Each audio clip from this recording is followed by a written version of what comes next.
Linux offers a robust suite of networking commands that enable system administrators, network engineers, and cybersecurity professionals to configure, troubleshoot, and analyze network interfaces and connections with precision and efficiency.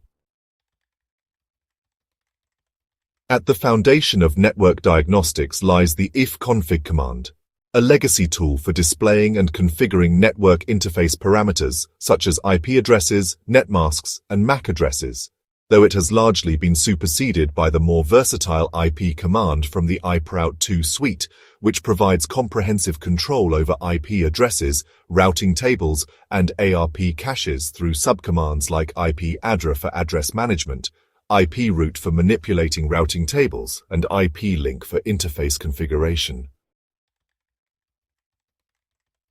For basic connectivity testing, ping remains indispensable, sending ICMP echo requests to target hosts to verify reachability and measure latency, while traceroute, or the modern alternative tracepath, maps the network path between the local system and a destination, identifying each hop along the route and exposing potential bottlenecks or misconfigurations.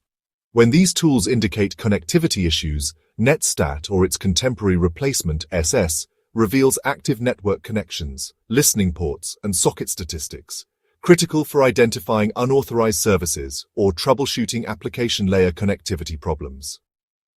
The dig and nslookup commands provide DNS diagnostics, querying domain records to verify resolution and troubleshoot name service issues, with dig offering more detailed output and advanced query options preferred by professionals. For deeper packet analysis, tcpdump serves as a powerful command-line packet sniffer, capturing and displaying network traffic in real time with sophisticated filtering capabilities using Berkeley packet filter syntax, allowing administrators to isolate specific protocols, ports, or hosts for inspection.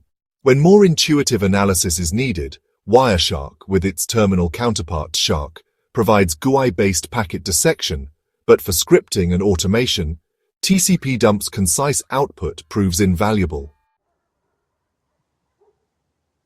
So, when it comes to monitoring network throughput and bandwidth utilization, we usually turn to tools like iftop, which gives us a real-time interface-level traffic visualization. Then there's nload, which is great for real-time bandwidth monitoring on a per-interface basis. And for those times when we need persistent traffic logging for historical analysis, vnstat is the tool that really comes in handy. At the transport layer, NC or netcat really earns its reputation as the Swiss Army knife of networking.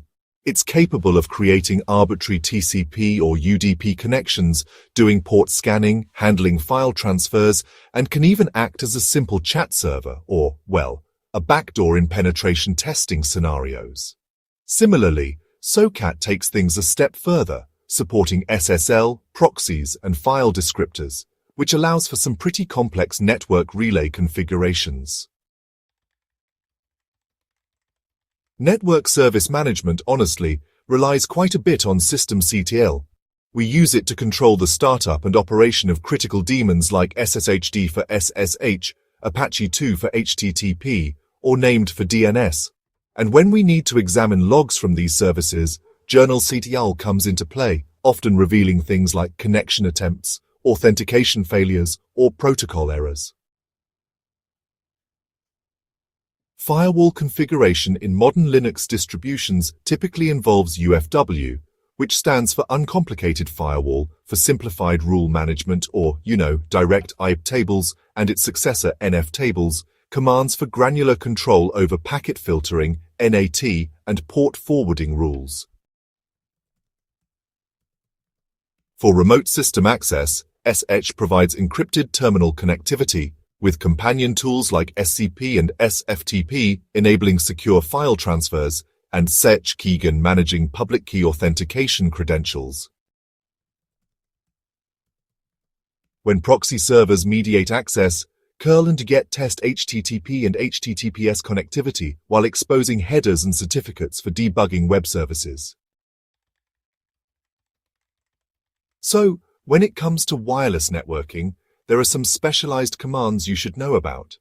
For example, ifconfig lets you handle basic wireless interface settings, although it's mostly been replaced by iw these days. Then there's iulist, which is handy for scanning available access points, and if you're working on wireless security assessments, the air cracking suite is pretty essential. Tools like aerodumping help with packet capture, and airplaying is used for packet injection. In enterprise environments, nmcli, which is Network Manager's command line interface, is often used to manage more complex setups. This includes configuring VPNs, bonding, or VLANs across multiple interfaces, making network management a whole lot more flexible and scalable. For routing diagnostics, you would typically use the route command, or more commonly now iproute, to view and modify the kernel's IP routing table. The ARP command is used to check the address resolution protocol cache, which maps IP addresses to MAC addresses on your local network segment. Now, for multicast and advanced IP configurations, MTR is a useful tool since it combines ping and traceroute functionality with some statistical analysis. And finally, ipcalc comes in handy for performing subnet calculations, so you can verify CIDR notation and broadcast addresses easily. Persistent network configuration in Linux typically involves editing files like /etc/network/interfaces for Debian-based systems, or /etc/sysconfig/network scripts/ for RHL-based systems. Though, modern distributions are increasingly relying on netplan or network manager configurations. The hostname command manages system identification on networks, while whois queries domain registration records to investigate ownership of suspicious domains encountered during security incidents. So, time synchronization. It's absolutely critical for logging and authentication. This is typically handled by ntpdate, or the newer chronic if your system uses cronny. In cybersecurity contexts, Linux networking commands actually become offensive tools. For instance, hping3 crafts custom TCP IP packets for firewall testing and IDS evasion.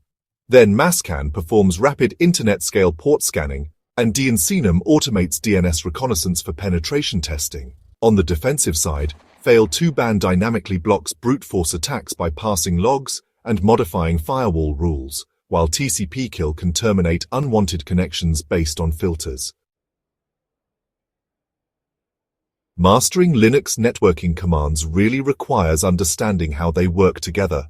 Like, a connectivity issue might start with ping to test basic reachability, then you could use traceroute to locate where the path fails, dig to verify DNS, and tcpdump to analyze traffic if services are still inaccessible.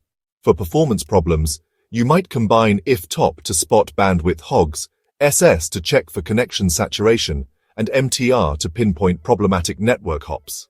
And for security investigations, you could chain netstat to find suspicious listening ports, iptables to block malicious IPs, and journalctl to correlate events with timestamps.